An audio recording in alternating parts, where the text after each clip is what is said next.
Good morning. Today is March 6, 2021. I am Clara Jimenez and I am honored to welcome you to North Chapel Sunday service. Our pastor, Reverend Dr. Leon Dunkley, will offer today's reflection. This is our last online service, hopefully for a very long time. That's right, the first announcement of the day is that our sanctuary will reopen for in-person services next Sunday, March 13th. My second announcement is that our online spring fling auction started on March 1st, and there is something there for everyone. It's live, it's on our website, so please check it out and bid on something that catches your eye. Back to the reopening. A few weeks ago, I would have envisioned returning to the sanctuary as a joyous moment of celebration. And it still is. But the events of this past week lead me to see this joy as the joy of finding comfort and a space to process in community a very tough week, and to embrace each other as we face the difficult times that may come ahead. The theme for our March gatherings is the third principle of Unitarian Universalism, acceptance of one another and encouragement to spiritual growth in our congregations. What is this acceptance we are talking about? How does this principle help us move through life in the face of forces that violate peace, physical integrity, life? I found this interpretation by Reverend Rob Hardis useful to put this principle in context with what is happening right now. Spiritual growth isn't about a vertical ascent to heaven, but about growth in every dimension at once. It's a spirituality in 3D. Growth in a spirit doesn't measure one's proximity to a God above, but rather the spaciousness of one's soul, its volume, its capacity, its size. We need souls that can take in the world in all its complexity and diversity, yet still maintain our integrity. And we need souls that can love and be in relationship with all of this complexity. Instead of fight or flight, we need a spiritual posture of embrace. End of quote. Some of us are still processing the virtual but vicious attack in our own community, the experience of being at the receiving end of hate, of forces with wishing to disrupt, to unsettle, to traumatize. All of us, most likely, are witnessing and processing the horrific situation in Ukraine, the repeated cycle of violence, displacement, and terror. As we work through these events from the local to the global scale, what does it mean for us to learn to keep our spiritual posture of embrace? That posture that doesn't engage in more violence, but doesn't recoil from it, nor bends. What does it mean to extend our acceptance while maintaining our integrity? What does it mean to test the boundaries of tolerance while rejecting the intolerable? Here is a poem by Ukrainian poet Ilya Kaminsky. Ilya Kaminsky actually was a guest of our sanctuary a couple of years ago. He read during Woodstock at North Chapel. Author's Prayer. If I speak for the dead, I must leave this animal of my body.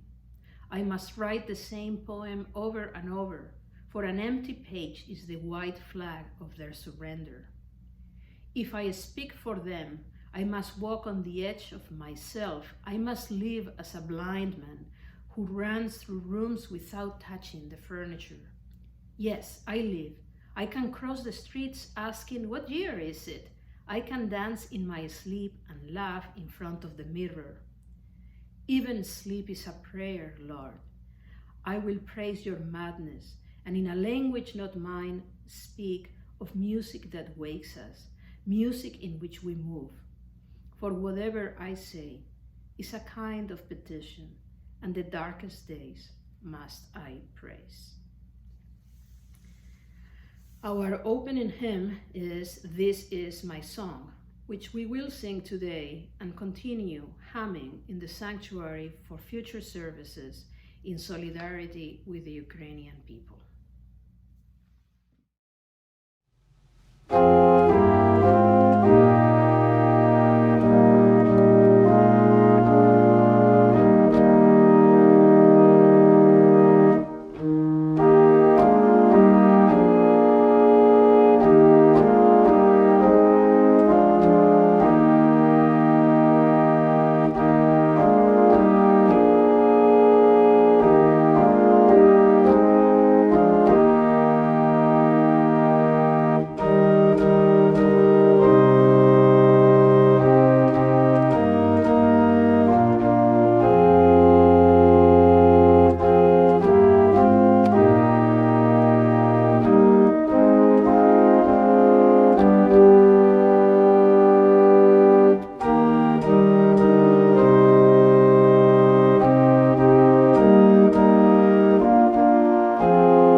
Hello, my name is Laura Foley.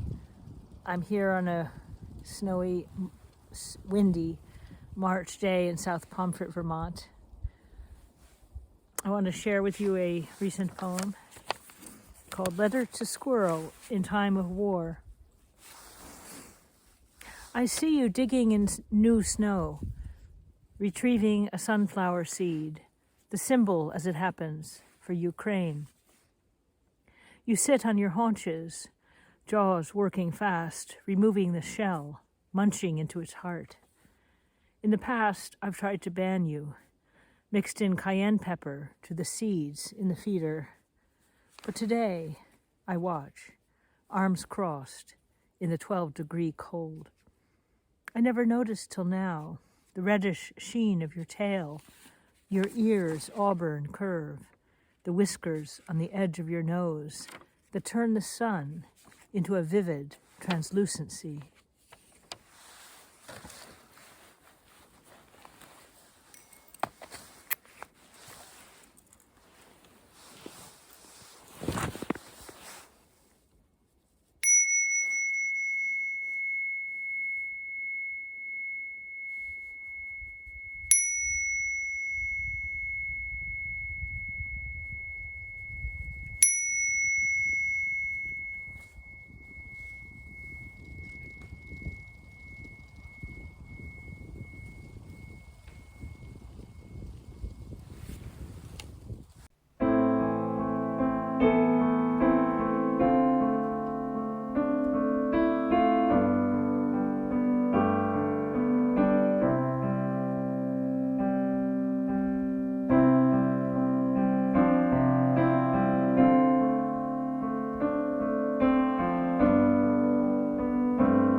Sing me a song to warm the night, carry away snow's bitter sting.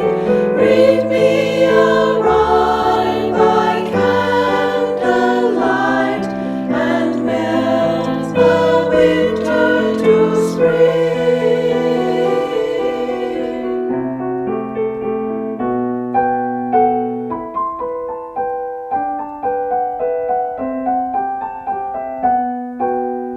Weave me a tale and light the fire. Help me to kindle forgotten dreams. Whispering low, say words that inspire and melt the winter to spring.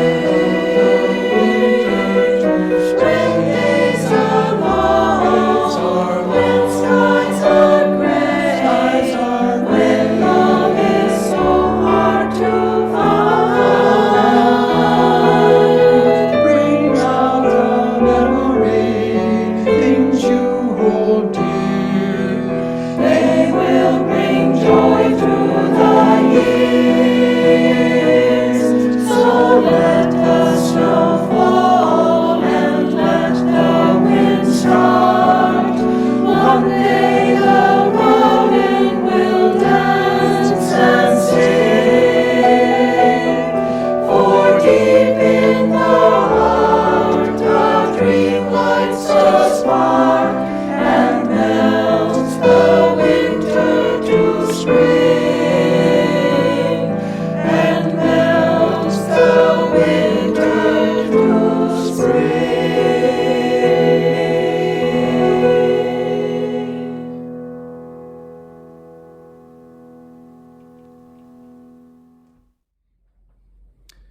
Good morning and good Sunday. I hope that this new day finds you well. Today is March the 6th, and the title of this morning's reflection is We Begin Again in Love. It is a prayer of peace and forgiveness that goes out to the dreamers and to the seekers of spirit, to the soft-spoken as well as to the outspoken singers of life. It goes out to the wanderers and to the worshipers, and to the darkness and to the light.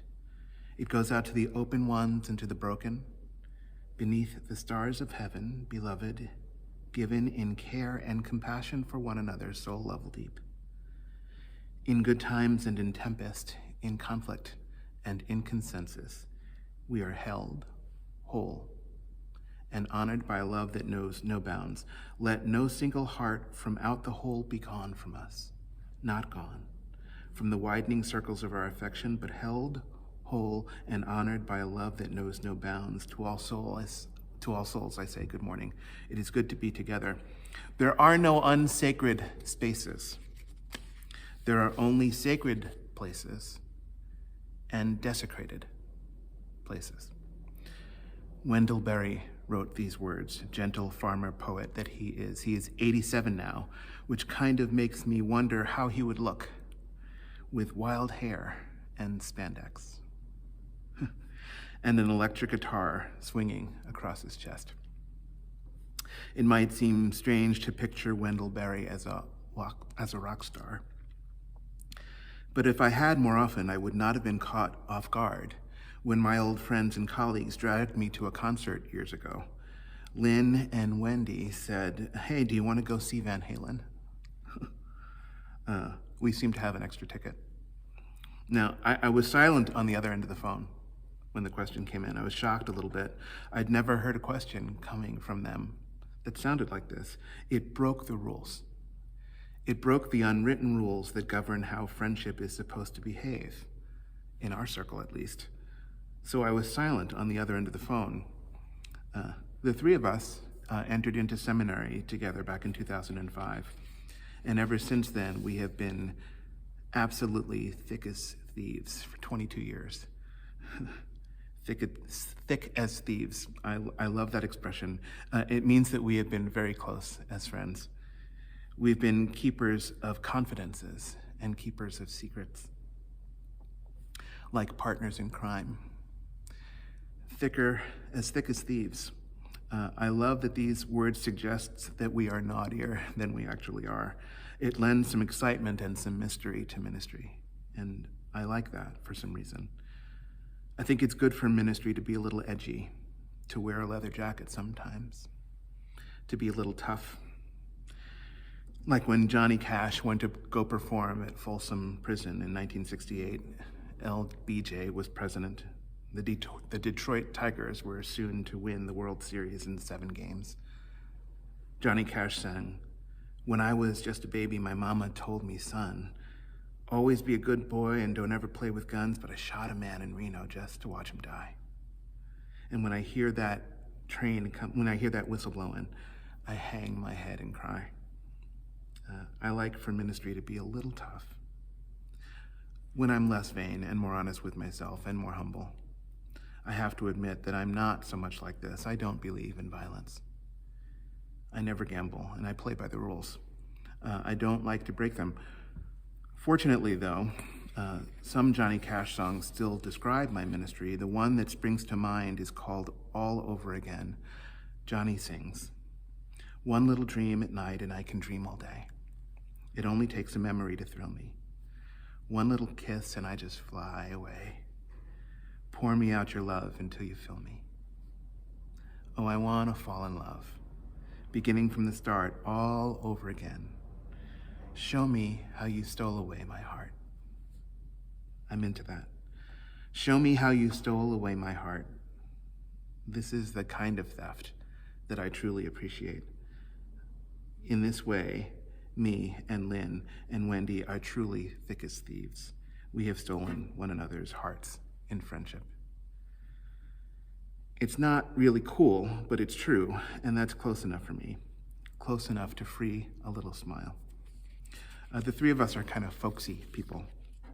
That's one of the rules that governs our friendship. We listen to folksy music like Bob Dylan and Tracy Chapman. Our dear friends are Pat and Sandy from Emma's Revolution. They're folksy types. We're not big fans of hard rock or heavy metal, not admittedly at any rate. So the question about the concert surprised me. It caught me off guard coming from them. Hey, do you want to go see Van Halen? Van Halen is a hard rock band. I was a bit surprised. I didn't know what to say.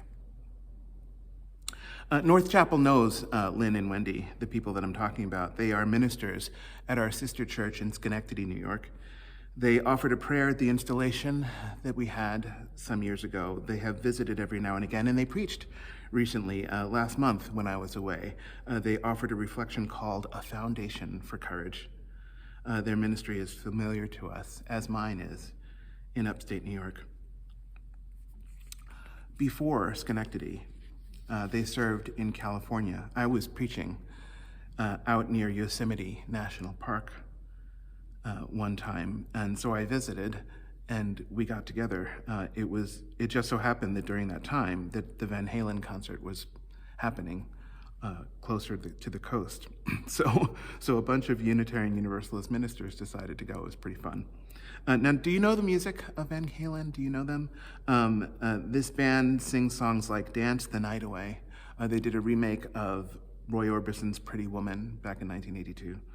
And most famously, they sang a song called Jump that is an absolute classic now, or at least it was back in the day when my hair was a little bit less gray. It's an awesome song and ridiculous. Grown men jumping around the stage like fools. Fun fools, good fools. Less famous, but just as raucous, perhaps, and maybe just as fun to watch, there is a song that they did called Panama. The words were like, "Jump back, what's that sound? Here she comes, full blast and top down. Model citizen, zero discipline, don't you know she's coming home with me? Panama. I don't know what the song really means. I mean, I can figure it out, but it isn't clear from the poetry. Van Halen is no Wendell Berry. That's probably a little mean, but I'm sorry. The song is awesome and ridiculous, and it's beautiful, but it's unsingable for me. The guitar riffs require a good bit of skill, but they're not absolutely compelling. I'm still glad that I went to the concert. I had a lot of fun. I was especially glad for the memory of that concert when I heard the news this week.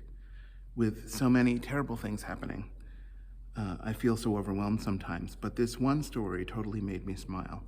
It was a story about something that took place in Panama, ironically, because Panama is the latest country to recognize the legal rights of nature. It was so good to hear a good story in the news. It was as follows. Panama has enacted a law recognizing the legal rights of nature. Environmentalists are celebrating the legislation as a tool to fight ecological devastation and climate crisis. The law defines nature as a unique, indivisible, and self-regulating community of living beings. It guarantees nature's rights to conserve its biodiversity and to be restored after it is harmed.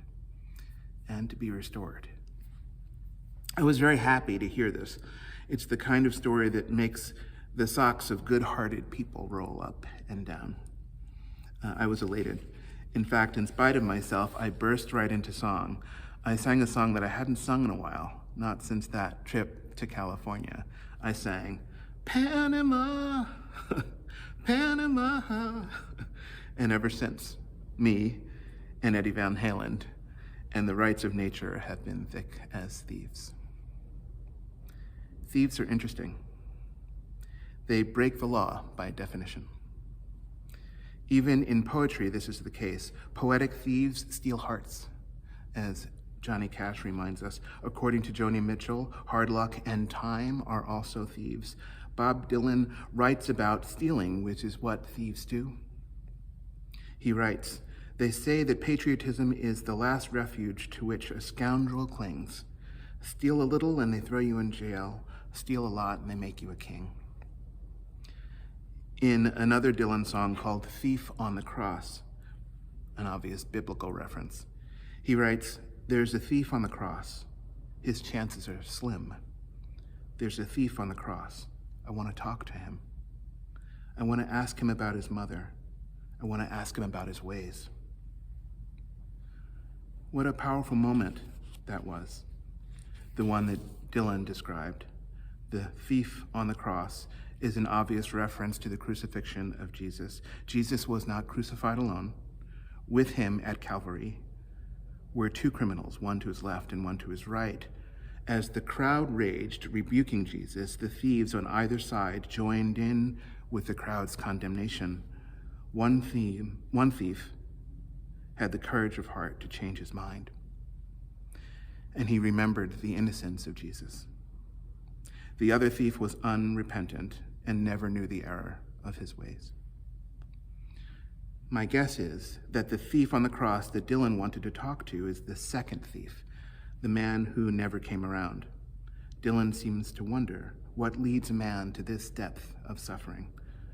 What is it? Was it his upbringing? Was it the way that he was raised? Was it what unfolded on the path that he chose in life? We want to believe that there is a correctable reason for our suffering. We want to nip problems in the bud. We want to destroy them at the root. We want to prevent their seed from ever falling on fertile ground. But the Spirit's journey exists because of suffering. Now, don't get me wrong. Suffering is not good for us naively. It's not that simple. It isn't easy. I'm not an advocate of redemptive suffering. I am highly suspicious of it, actually. Suffering does not make us better people, necessarily. It can break us.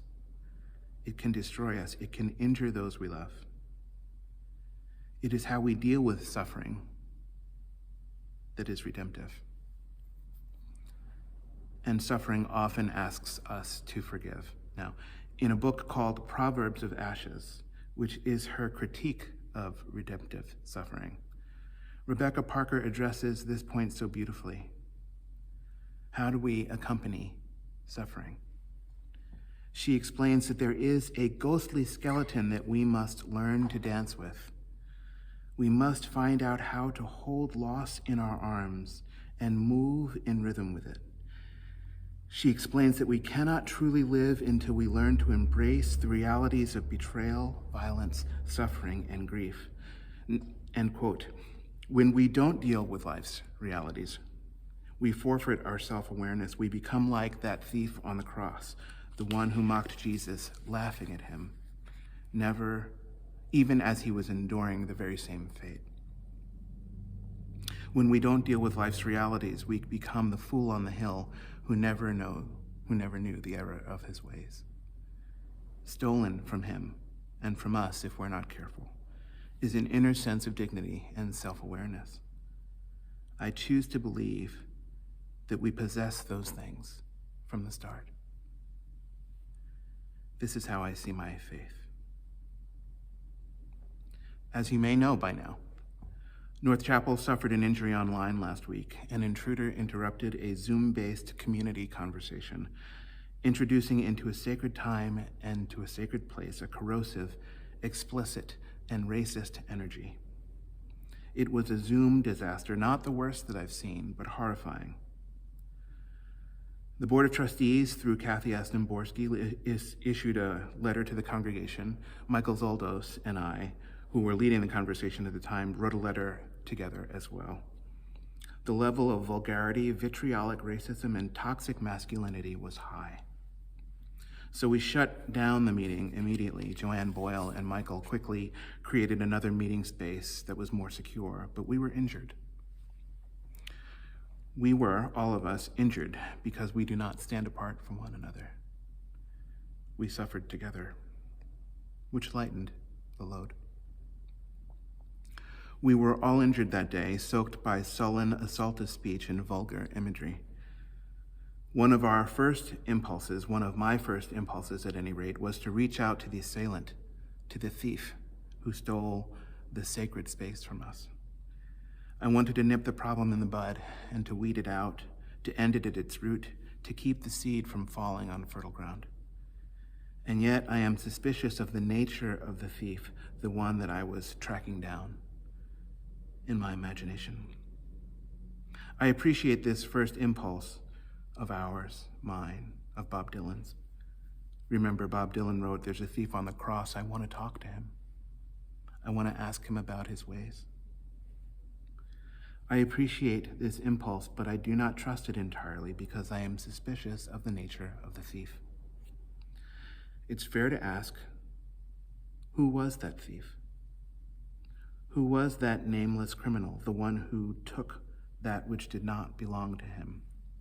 For it is possible to reconcile with such an unrepentant thief, but only after we've learned what has been taken. Until we know this, we do not know how to take it back. To learn what has been taken is to know suffering. It is to know that ghostly skeleton and its ways. Dr. Parker reminds us that we cannot truly live until we learn to embrace life's realities of betrayal, violence, suffering, and grief, how to hold this in our arms without being destroyed by sorrow she did not know. Maybe music will show us. Maybe ritual will carry us there. End quote. Music and ritual. These things return to us that which we have lost. They return to us as well that which we do not even know that we have lost. Rob Hardy's is a colleague of mine, Reverend Hardy's. He's a good man. Years ago, when I was serving in Silver Spring, he was serving in downtown in Washington, D.C. Rob and I both studied with Dr. Parker at the Starr King School. He wrote something that I think is beautiful. Clara mentioned it in her opening words. Spiritual growth is not about a vertical ascent to heaven, but about growth in every dimension all at once. It's three-dimensional. Growth in spirit does not measure one's proximity to God above, but rather measures the spaciousness of one's own soul, its volume, its capacity, its size. We need souls, Rob Hardy's reminds us, souls that can take the world in all of its complexity and yet still maintain integrity. We need a spiritual posture of embrace. Embrace sounds good, but who is it that we are holding in our arms? What is it? Because it would be hard to embrace the unrepentant thief. What do you think? How do you feel about such a prospect? I'm not in, because I think that what we are facing here is like a stubborn virus, posing as a thief. I think what we are dealing with is smarter mice. And here's what I mean. In seminary, I studied the theology of a man named Eleazar Fernandez. I really liked him. I was drawn to him because of the power of his language and because of the urgency of the issues that he addressed. He talked aloud about what he called the systemic evils of our time, the radical evils of sexism and racism, among a few other things. He mentioned a scholar named Gloria Yamato. She said, like a virus, it is hard to beat racism because by the time you come up with a cure, it has mutated into a new cure-resistant form. One shot just won't get it. Sound familiar? Fernandez also mentioned the work of Frances Garchitonera, who wrote, "If you build a better mousetrap today, it does not mean that you will have fewer mice tomorrow. What you will have for sure are smarter mice." How does one catch such a thief as this? I'm reminded of the wisdom of a man named Robert Monks. He knows so much about culture and economics. He was angered years ago about the Citizens United case, the Supreme Court case that defined the relationship between campaign finance and free speech. The Supreme Court case ruled in favor of corporations, and that day they became legal persons, legal citizens in our culture. Do you remember all of that? Robert Monks was critical of that decision, and he said, "The great problem of having corporate citizens is that they aren't like the rest of us. As Baron Thurlow in England is supposed to have said, they have no soul to save and they have no body to incarcerate." How do you catch a thief like this? Baron Thurlow died 216 years ago in 1806, and yet he has surprising insight about contemporary American life. For sometimes the nature of the enemy today is that of the corporate citizen of old, no soul to save and no body to incarcerate. It makes no sense to embrace this kind of thief. Now, it might seem that all of this would lead to some kind of paralysis, but surprisingly it does not. It leads to music and to ritual.